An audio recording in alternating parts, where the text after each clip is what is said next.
इसके बाद हम लोग प्रश्नावली 5.1 के प्रश्न क्रमांक 4 के चौथे क्वेश्चन को करेंगे। इसमें भी हमें ज्ञात करना है कि दी गई श्रेणी एक समांतर श्रेणी है या नहीं, और यदि यह समांतर श्रेणी है तो इसके आगे के 3 पद भी हमें ज्ञात करना है। तो आइए सबसे पहले हम लिखेंगे दी हुई श्रेणी, क्योंकि हमें मालूम नहीं है कि ये समांतर है कि नहीं, तो इसलिए हम लिखते हैं दी हुई श्रेणी। तो इसको लिखने के बाद यहाँ पर आपको देखना है पहले नंबर पर जो लिखा है ये प्रथम पद कहलाता है, तो हम इसको लिख लेते हैं प्रथम पद ए से इसे दर्शाते हैं और -10। इसके बाद हम सार्व अंतर निकालेंगे।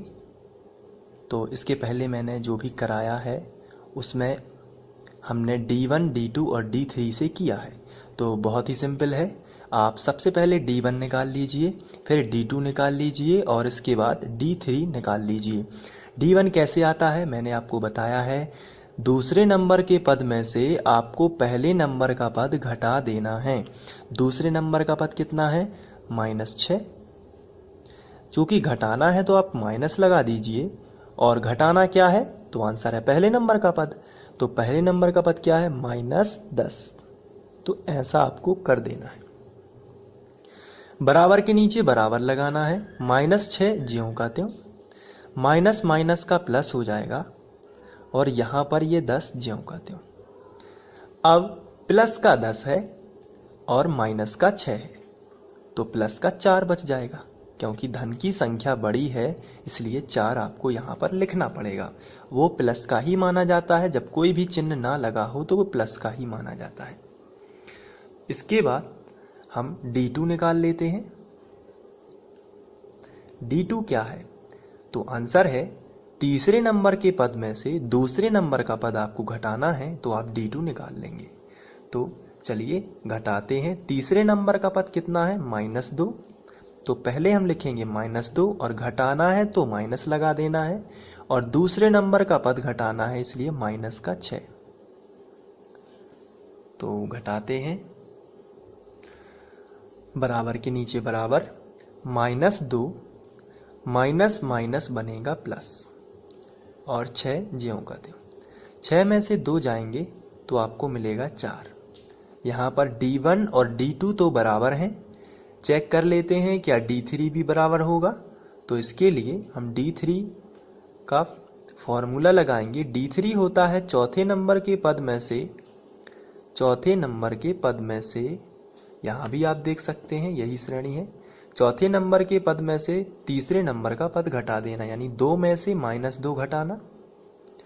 तो यहाँ पर 2 में से घटाना है -2 को।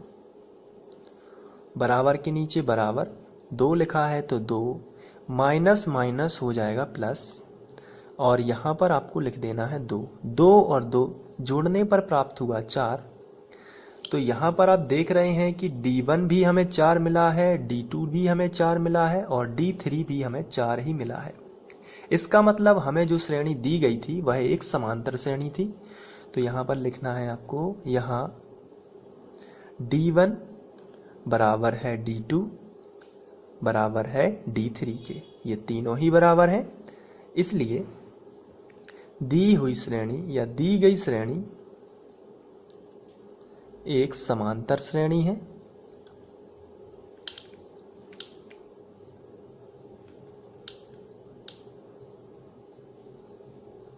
समांतर श्रेणी है।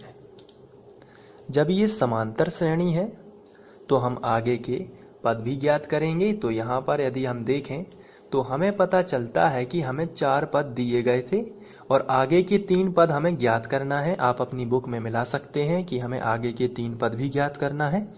तो चलिए 1, 2, 3, 4, तो हमें 5वां पद, 6वां पद और 7वां पद ज्ञात करना है, तब जाके आगे के 3 पद ज्ञात होंगे। चलिए 5वां पद ज्ञात करते हैं। तो हम यहाँ पे लिखेंगे 5वां पद,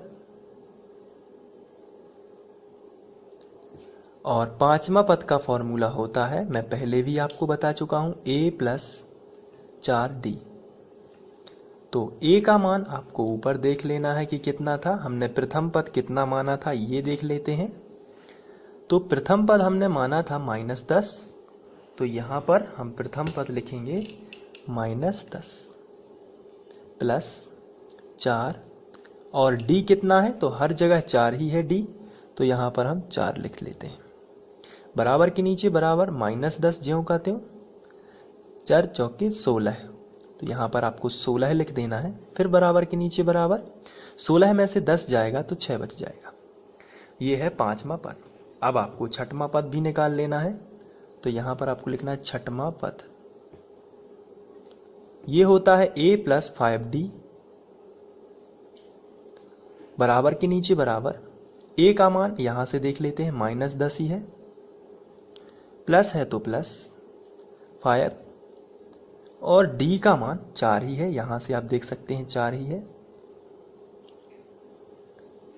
बराबर के नीचे बराबर, -10 ज्यों का त्यों प्लस ज्यों का त्यों, 5 चौके 20, 20 में से 10 जाएगा तो आपके पास बचेगा केवल 10। तो छठवां पद आपको मिला 10। अब हम सातवां पद और निकाल लेते हैं। सातवां पद फॉर्मूला होगा a + 6d, इसको यहाँ पर कर देते हैं। a + 6d है, a का मान यहाँ पर आप रख सकते हैं कितना है, a का मान -10 है प्लस 6, और d का मान 4 है। बराबर के नीचे बराबर, -10, 6 चौके 24, 24 में से 10 जाएंगे तो यहाँ पर 14 बच जाएंगे। तो इस तरीके से आप इसको भी सॉल्व कर सकते हैं। Thank you.